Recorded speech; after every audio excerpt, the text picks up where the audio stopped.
पहले देखते हैं छठा सवाल है।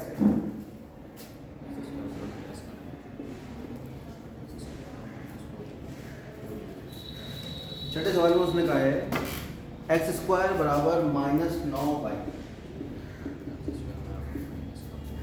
ठीक है, प्रश्नावली है आपकी 11 पार्ट। तो एक्स स्क्वायर बराबर -2, एक्स में वर्ग लगा है, इसका मतलब जो पैराबोला है वो वाई एक्स के अबाउट सममित होगा, सिमेट्रिक होगा। यानी पैराबोला जो आएगा वो इधर खुलेगा, इधर खुलेगा, इधर खुलेगा, नीचे खुलेगा, नीचे की तरफ खुलना चाहिए, क्योंकि अगर ये एक्स स्क्वायर बराबर प्लस होता तो ऊपर की तरफ। क्लियर है? इसकी तुलना किससे करेंगे? एक्स स्क्वायर बराबर -9y है, इसकी तुलना एक्स स्क्वायर बराबर -4by से तुलना करें।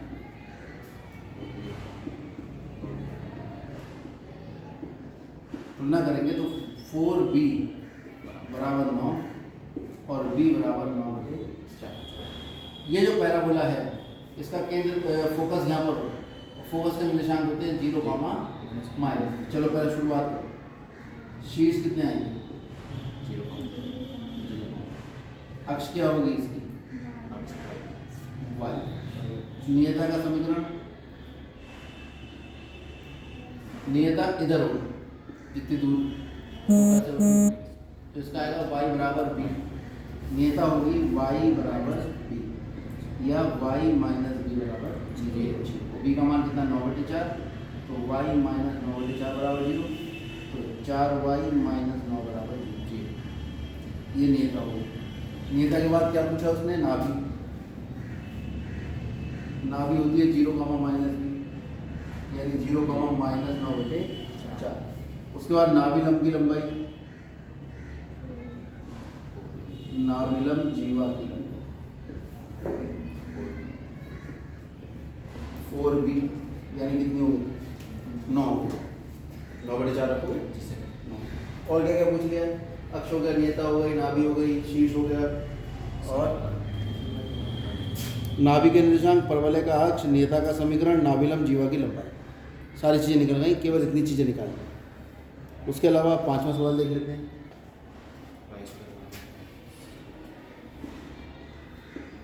y स्क्वायर बराबर 10x, ये कौन सा पैराबोला होगा? तो y का मान चाहे धनात्मक रखो चाहे ऋणात्मक रखो, x का मान हमेशा धनात्मक आना है, यानी पैराबोला इधर ही रहेगा। और y का मान प्लस माइनस में रखेंगे ऊपर नीचे, तो यहाँ से पहचान हो जाती है। और माइनस होता तो y का मान चाहे कुछ भी रखो, y स्क्वायर प्लस का रहेगा, x का मान ऋणात्मक आ जाएगा, इधर खुल जाएगा। आप ये वाली प्रक्रिया लगा के भी आप तुलना कर लेंगे इसकी। y स्क्वायर बराबर 4x से तुलना करेंगे। 4a बराबर 10, तो यहाँ से a बराबर आ गया 5/2। नाभि कितनी आ गई इसकी? नाभि होगी इसकी a, 0, यानी 5/2, 0।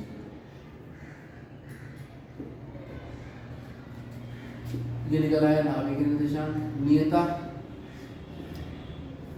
का समीकरण, नवीकरण जितनी दूरी है यहाँ होगी नियता, x बराबर माइनस, तो x बराबर -a, यानी x बराबर -5/2, यानी 2x + 5 बराबर 0। शीर्ष 0, रहेंगे यहाँ पर। और नाभिलंब जीवा की लंबाई 4a होती है, कितनी हो जाएगी? 10 हो जाएगी। समझ आया? ये तो कल निकाल के दिखाई थी। नाभिलंब जीवा की लंबाई 4a होती है, इसकी तुलना करोगे 4a बराबर 10, तो नाभिलंब जीवा की लंबाई 10 हो जाएगी। छोड़ दो बाकी सवाल इसके। तो आप सबसे पहले तो ये पहचान करोगे परवलय बनेगा कौन सा, उसके हिसाब से इसकी बाकी सारी चीजें आप निकालें। परवलय का समीकरण ज्ञात करना है 7वां सवाल, जिसकी नाभि कितनी है? 6 है, और नियता का समीकरण कितना है? x बराबर -6। तो यानी कुछ ऐसा होगा कि एक तो निश्चित बिंदु है मेरे पास 6, 0, और एक नियता है x + 6 = 0। तो परवलय का जो समीकरण निकलेगा वो परवलय की परिभाषा से निकलेगा, और परवलय की परिभाषा ये होती है कि एक ऐसा बिंदु P जिसकी S से दूरी इस पर डाले गए लंब के बराबर है। ये परवलय की परिभाषा है। परवलय की परिभाषा से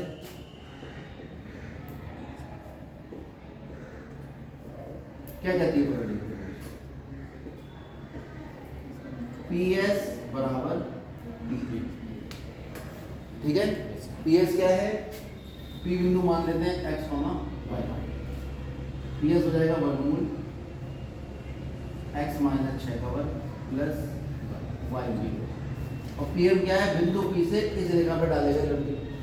तो बिंदु P से जब इस रेखा पर लंब डालेंगे x प्लस 6 बटे वर्गमूल x के गुणांक का वर्ग प्लस y। तो दोनों तरफ वर्ग कर लो, x माइनस 6 का वर्ग प्लस y का वर्ग बराबर x प्लस 6 का वर्ग, क्योंकि ये तो 1 हो जाएगा और 1 का वर्गमूल 1 है। ये आ गया x square plus 36 minus 12x plus y square बराबर x square plus 36 plus x square 36 cancel होकर y स्क्वायर बराबर 12 12 कितना हो गया? जो अभीज परवलय का समीकरण है। ठीक है,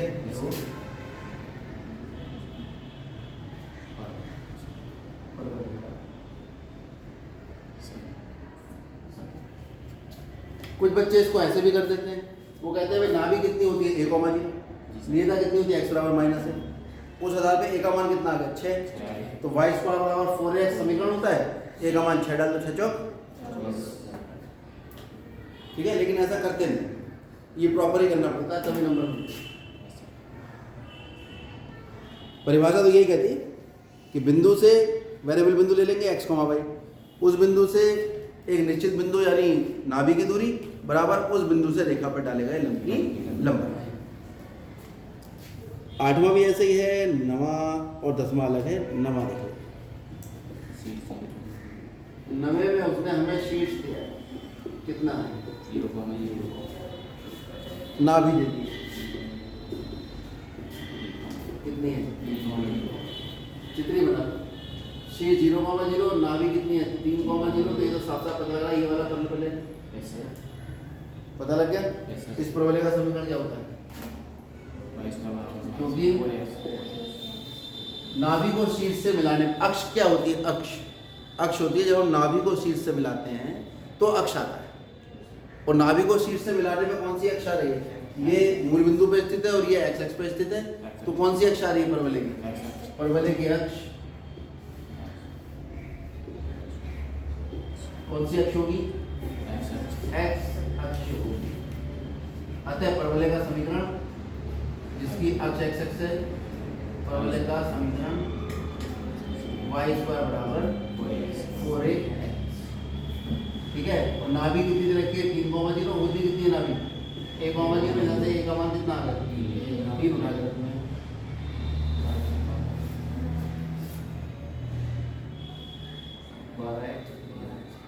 ये एक तरीका हुआ। दूसरा तरीका क्या है कि पहले मैं नियता का समीकरण निकाल लूं इससे, सेकंड मेथड।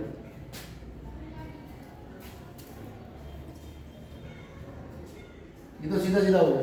ठीक है, जैसे मैंने अभी बताया था कि ऐसे नहीं करना है, लेकिन जब बिल्कुल नहीं आए तब इसका आप प्रयोग करो। सेकंड मेथड क्या कहता है कि भाई हमें शीर्ष पता है 0,0, हमें नाभि पता है 3,0, और मुझे मालूम है कि जो नियता है वो अक्ष पे लंब होती है। और अक्ष कैसे निर्धारित हो गई? जहाँ पे नाभि और शीर्ष स्थित है ये अक्ष हो गई, तो हमारी जो नियता आएगी वो लंब आएगी। और हम जानते हैं कि नाभि और शीर्ष के बीच की दूरी, वो शीर्ष और नियता के बीच की दूरी आपस में बराबर होती है। तो अगर ये दूरी 3 है तो ये दूरी कितनी होगी? 3। इसका समीकरण कितना होगा? x बराबर माइनस, क्योंकि शीर्ष से नाभि की दूरी बराबर शीर्ष से नियता की दूरी। ठीक है, इसको O कहते हैं, इसको M कहते हैं। अतः सो OM बराबर हो गया 3। तो नियता का समीकरण कितना आया?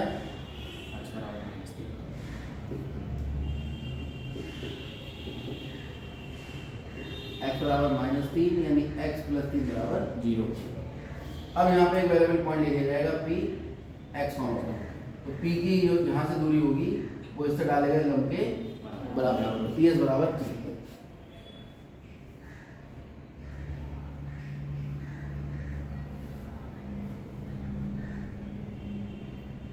तो थोड़ा सा ये दूर है।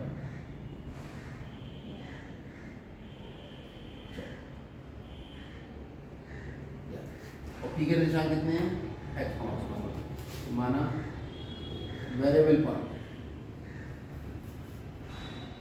ऑन पैराबोला पर जो वेरिएबल पॉइंट होता है p x, जब वेरिएबल पे पैराबोला आपका वेरिएबल पॉइंट पता लग गया पैराबोला पर, तो बाय डेफिनेशन परिभाषा से PS बराबर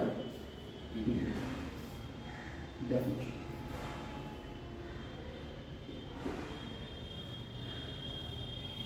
क्लियर हो गई बात? बस ऐसे कर दो। PS कितनी आएगी? वेरिएबल पॉइंट से फोकस की दूरी बराबर वेरिएबल पॉइंट से नियता पर डाले गए लंब की लंबाई। तो क्या है? वर्गमूल x - 3 का वर्ग प्लस y - 0 का वर्ग बराबर x + 3 बटे वर्गमूल 1 का वर्ग प्लस 0। सेम हल करोगे, हल करके आपके पास आ जाएगा y² बराबर 12। तो दोनों तरफ वर्ग करके इसे वर्ग करो। ठीक है, तो कोशिश यही करना कि आप डेफिनेशन सही करें, उससे आपका बेस क्लियर रहेगा।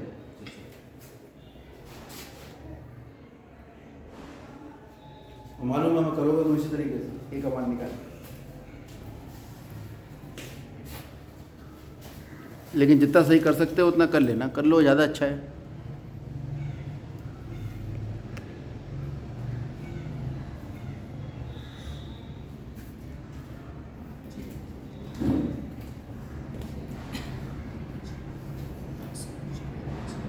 ग्यारहवां सवाल आ गया।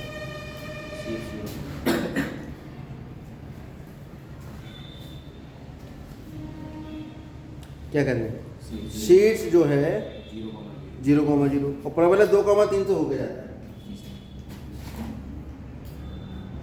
उसका अक्ष x अक्ष है, शीट्स कितना है 0,0, प्रबल कहाँ से होके जा रहा है 2,3 से, और अक्ष कौन सा अक्ष है उसका? ठीक है, तो प्रबल का समीकरण क्या होगा? x अक्ष वाले परवलय का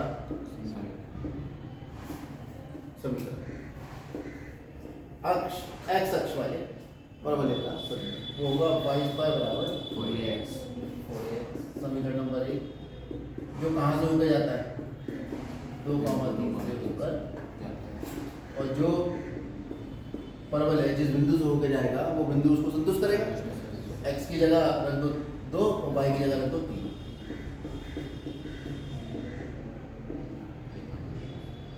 तो 9/4 8, इसका मान आ गया 1, यानी कुल मिला के आपके पास a का मान आ गया 9/4। अब ये a का मान परवलय के समीकरण में रख दोगे तो आपका समीकरण आ जाएगा।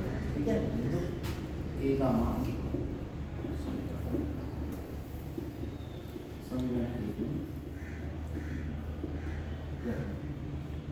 y² बराबर 4 × 9/8 x, तो y² बराबर 4.5 या 5। अगला सवाल बिल्कुल वैसे ही है